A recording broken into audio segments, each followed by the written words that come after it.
Hi guys, it's Monique, and this evening I wanted to take a sec and go over your chapter 8 slides on motivation and emotions. So, chapter 8 does a very good job at explaining exactly what things are, just outright, plain, in your face. Very, very simple.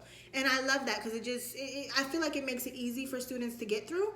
But there are a couple things that I feel like need to be either explained in depth, right?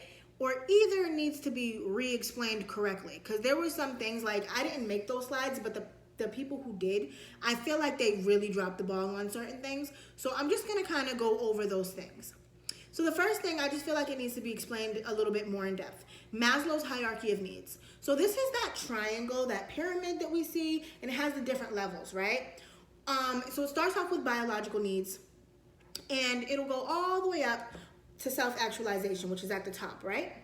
So the idea behind this is that you can't, like, you start at the bottom, and you can't get to the top without meeting those needs along the way. So each level, you have to meet the needs of the level prior, right?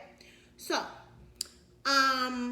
self-actualization, just to clarify, is it's a tough topic because it's almost kind of like being your best self, okay? So this is the version of you that knows what they want, the one who's driven, the one who is motivated, the one who has addressed those prior biases, possibly prejudices, right?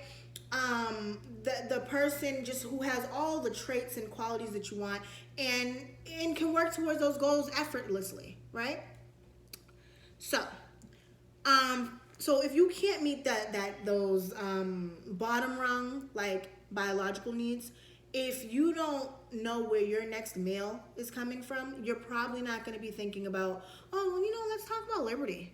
No, it's not really on the list of topics. Like, it might be somewhere in the background, but it's not right here, right?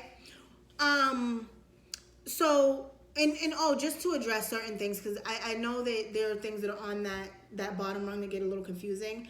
Because it kind of looks like basic needs, right? That's kind of what we hear of it being called. So, like, the food, water, what else is on there? Sex, shelter, air, things like that, right? And I put sex is on that list because of reproduction purposes, right? Our goal from an evolutionary perspective is to be able to reproduce and have our genes carry on as long as possible. So that's on that list as well. So I hope that clarifies the whole Maslow point. Now, the next thing I want to talk about is anorexia and bulimia. So your book only talks about 2 eating disorders, okay? Anorexia nervosa is when people are taking in less calories than way less calories than what they need, like very low.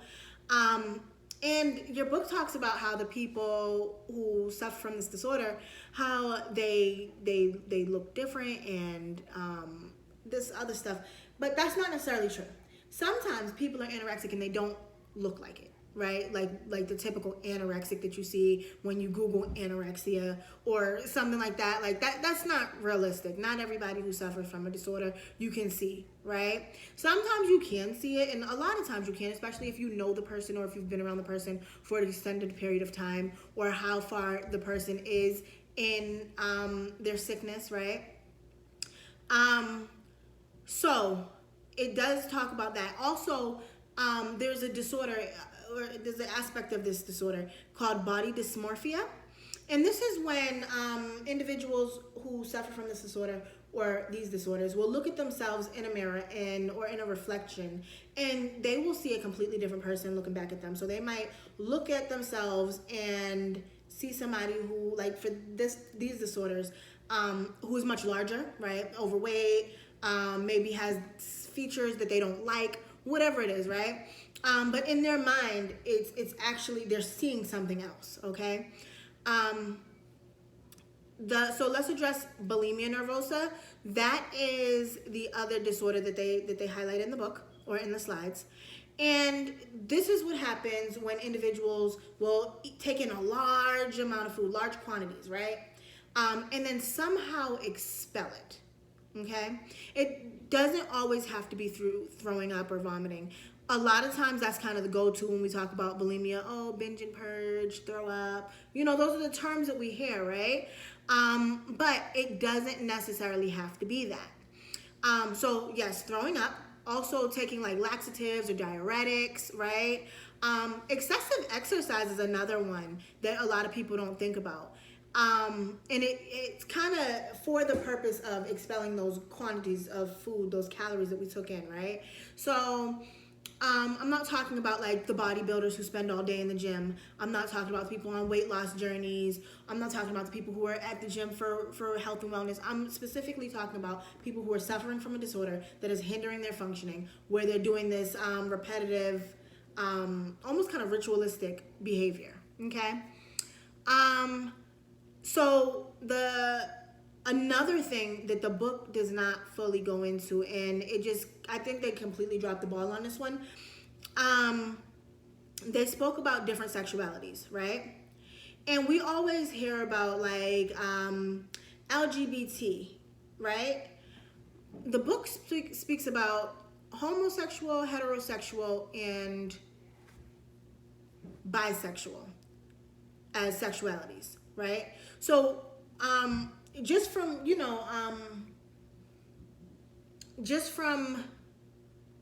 being out into the world, we kind of have encountered those sexualities before, right? So we know what they are, but let's just go over them. So let's start with heterosexual. That is when individuals are sexually attracted to the opposite sex, right? Homosexual means same sex, right? They're attracted to the same sex. And bisexual is when they're attracted to two, right? So your book breaks down the terms lesbian and gay, right? So lesbian is when a woman is attracted to a woman. Gay is when a man is attracted to a man, right? And they don't talk about transgender, right? They kind of go over it just a little bit, but they don't really get into it much. Because let's get into, So basically transgender people are people who don't identify with the gender that they were assigned at birth, okay? But now we have other letters to talk about because the true acronym is LGBTQIAP+, okay? So the Q stands for either queer or questioning, and these are for people who are struggling with their sexuality, not sure exactly where they fit, but Q. It stands for intersex. These are people who were in the past referred to as, I hate to use this term because it's offensive, but just to help you guys understand, hermaphrodites. But it's for people who were born with either ambiguous genitalia or two different conflicting sets of genitalia, or just not really knowing what's going on the external portions. A lot of times it does revert to the internal as well, but primarily external. The A stands for asexual, and these are people who don't have a sexual identity. And the P stands for pansexual, and these are people who are attracted to all sexual orientations, and they kind of fit into like they can be sexually attracted to anybody without any limitations, right? So now you may ask, what's the difference between bisexual and pansexual, right? Just look at the root of the word, right? So bi means two, right? Pan, we're talking about many. Okay, so pan is more like multiple, like there's no limitation, right? So there's that. The next thing I want to talk about is the theories on emotions and where emotions come from.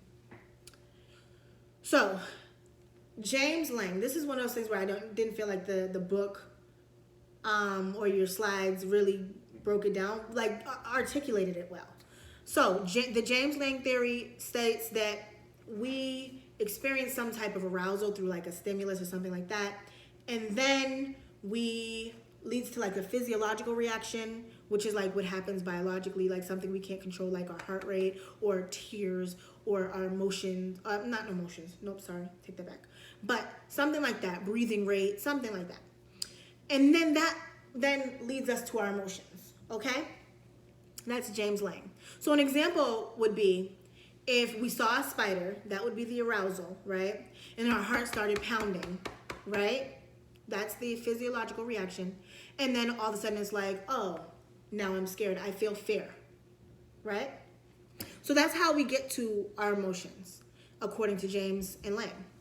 So Cannon-Bard theory is another theory.